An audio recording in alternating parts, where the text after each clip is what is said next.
Hey there, everybody. My name is Nick, and this is my presentation on phenylketonuria. So, what is PKU? PKU is a disease that causes an individual to become unable to break down phenylalanine, which is an amino acid that's found in every animal product that's ever been made. Now, this leads to increased levels of phenylalanine in the blood, and when these levels hit toxic concentrations, it causes mental and physical defects on a person. In 1934, Ivar Asbjorn Folling was the first person to actually identify the cause of the disease. He was studying two children who both had the disease and discovered that they had abnormally high concentrations of phenylpyruvic acid in the children's urine. This led him to deduce that phenylalanine was not being broken down in the body and was thus being pushed out through the urine. Now, in 1953, Horst Bickel led a team of researchers. That's this guy over here on the right. He reported an effectiveness of a low phenylalanine diet in curbing the effects of phenylalanine PKU in individuals affected by the disease. Now, in the 1960s, most developed countries across the world started implementing required newborn screening for this disease, which is done through a heel stick a couple days after birth, after they've had their first meal. And this was the first time that widespread newborn screening had ever been done by any country. Now, in 2018, just a couple years ago, the FDA approved a new drug known as Palynziq, which acts as a replacement for the PAH enzyme that affected individuals cannot produce. And I'll get more into that drug here in just a second. Now, this is the prevalence of the disease given in live births. Now, it's the most common in the America and Europe. As you can see, 1 in every 10 to 15,000 live births, and is least common in Asia, where some countries report only one case in every 125,000 live births, which is a huge difference. Africa is sitting right there in the middle at 1 in every 50,000. But Turkey is this country that's a huge outlier for this. They have a live birth or one case in every 4,000 live births, which is much more common than any other country shown.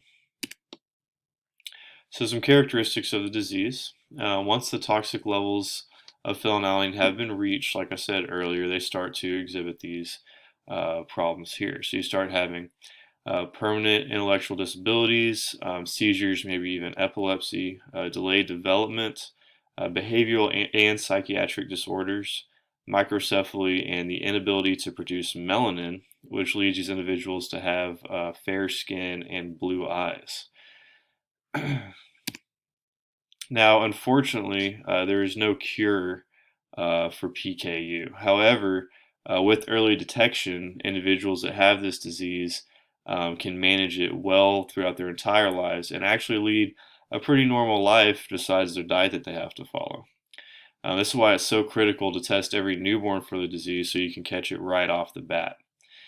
Now, the new drug that I was talking about earlier, Palynziq, acts as a replacement for the enzyme that they're not able to produce. However, this medication isn't a cure-all. It's not going to work for people who are not following the low phenylalanine diet. It has to be used in conjunction with the low phenylalanine diet. Now, the molecular cause of PKU is mutations on chromosome 12 from both parents. And more specifically, it's the gene in chromosome 12 that's responsible for the production of phenylalanine hydroxylase, which is the affected enzyme, the PAH enzyme, that these people can't produce. Now, it's inherited through an autosomal recessive pattern, which means that either both parents must be affected by it, or one of them has to be a carrier. They both have to be carriers. You can't just, if both parents are healthy and neither of them carriers, none of their kids are going to have this disease. So it's a genetic disease. This also means that carrier genetic screening of the parents, excuse me, can help individuals determine if they're at risk for having a child with PKU before they even start having kids, which is very cool. This is an example pedigree of a family affected by phenylketonuria. And as you can see, individuals who have the red square or the redness in their chart there, they're actually affected by the disease, while the individuals with the blue squares are carriers for the disease and don't exhibit any symptoms of it. So the genetic testing done for, like I said, is done through newborn screening. It's like the first disease that's been required internationally to be tested through newborn screening. This is done through a heel stick, which is a small blood sample from a newborn baby. You can also be tested for it through prenatal and pre-implantational testing. However, these methods are much more expensive. Newborn screening only costs about $1.25 in the hospital, so people are very much less likely to go through that route. Now, you can also do it through direct-to-consumer genetic testing, but the thing about that is for an individual, by the time that they're at an age where they could choose genetic testing for themselves, or it's likely that their parents would have it done, they're already going to be experiencing the effects of the disease. So it's really not effective for them. However, it is effective for the parents to get tested so they can determine if they're high risk at having a kid with the disease or not. Now here's some fun facts about it. So the PKU diet is completely vegan. Like I said earlier, phenylalanine is found in all animal products, which means that somebody with this disease cannot have any animal products whatsoever. So no meats, cheeses, dairy, nothing like that. They got to cut it all out. Now, pregnant mothers who have PKU and lapse in their treatment while they're pregnant, it can cause their fetus to actually experience the adverse reactions I mentioned earlier before the baby is even born, regardless of whether or not the baby actually has the disease.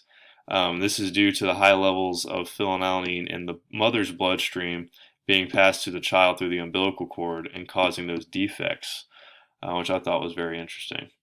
It takes at least 2 years for anybody to notice the effects of the disease, which is why it's so critical to get tested right off the bat, because the baby could be getting worse and worse every day, and nobody would have any idea without this testing. Now, glycomacropeptide is a newly developed artificial protein. It's made in a lab, and it's made specifically for people with this disease to eat to get their source of protein, since it's so hard for them to do it otherwise. Now, these next two slides are just my reference slides, but I hope you all found this at least a little bit informative, and looking forward to wrapping up this class with y'all. Thank you.